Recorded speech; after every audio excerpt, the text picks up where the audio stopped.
pelo princípio. O que é um número primo? Simples, é um número que só é divisível por 1 e por ele próprio.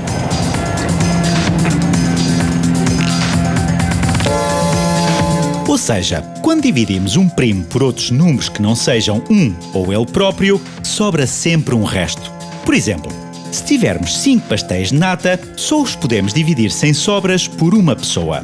Ou por 5 pessoas. Logo, o 5 é um número primo. Já se tivermos 9 pastéis, podemos dividir por uma e por 9 pessoas. Mas também podemos dividir por 3 pessoas.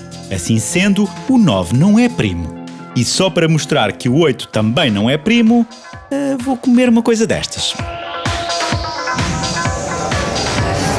Mas afinal, quem é que é primo? Bem, o número 1 só pode ser dividido por 1 e por ele próprio, que é 1. Logo, deveria ser o número primo. Mas os matemáticos decidiram que este é um caso especial e não costumam considerá-lo primo. Tipo, deserdaram-no. É uma longa história. Depois vem o 2, que só pode ser dividido por 1 e por ele próprio. Primo. Com o 3 é igual. Primo. Já o 4 não é primo, pois pode ser dividido por 2.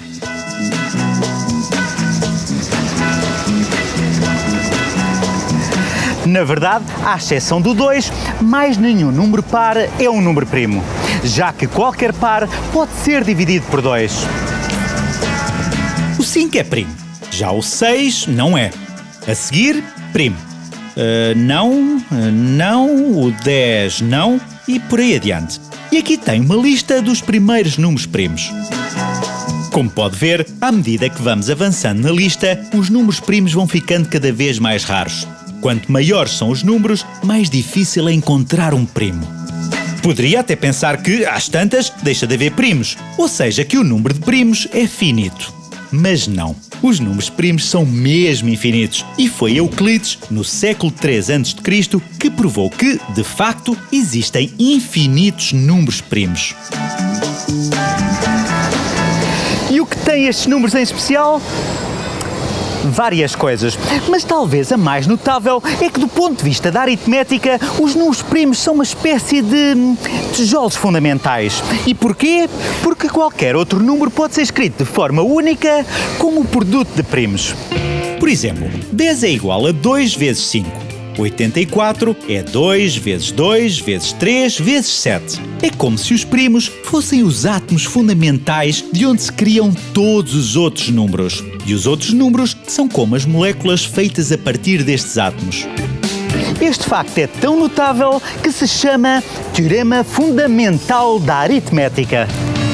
Continuando a fazer o paralelo com a química, se houvesse uma tabela periódica na matemática, essa tabela seria constituída pelos vários números primos. Claro que neste caso seria uma tabela periódica infinita.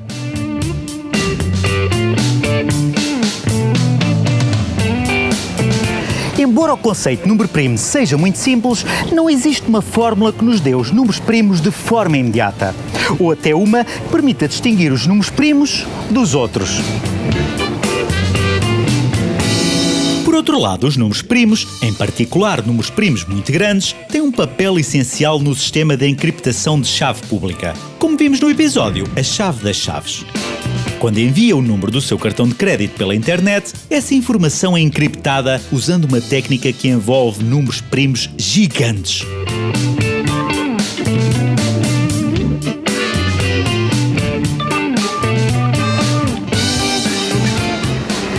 E é por isso, e às vezes por carolice, que muitos matemáticos se dedicam à procura de técnicas e algoritmos que permitam encontrar números primos cada vez maiores. E o maior número primo conhecido no momento em que filmámos este episódio é este. Foi descoberto em janeiro de 2013 e tem mais de 17 milhões de dígitos. Para ficar com uma ideia do tamanho do animal, pense no seguinte. Estrou direto, mais para trás, mais ou menos, mais para trás, mais, tá bom. Numa página bem cheinha, cabem uns 3.800 caracteres. Para escrevermos esse número primo num livro, precisaríamos de 4.300 páginas. Outro problema famoso é a questão dos primos gêmeos. Quando aparecem dois primos separados por um único par, por exemplo, 5, 7 ou 11 e 13, dizemos que esses números são primos gêmeos. Conhecem-se muitos pares de primos gêmeos. Ainda assim, estes números vão ficando cada vez mais raros à medida que avançamos. Nhaca, nhaca, nhaca, nhaca. Nhaca, nhaca.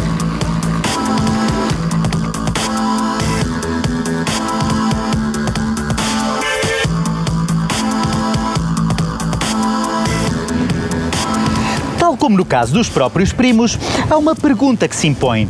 Será que há infinitos pares de primos gêmeos? Só que ninguém sabe a resposta a esta pergunta e a primeira pessoa a conseguir resolver este problema vai sentir-se como a primeira pessoa a subir ao cume do Monte Everest. Ou a primeira pessoa a pisar a Lua. Okay, Houston, we've had a problem here. Ou o primeiro português a chegar a Marte.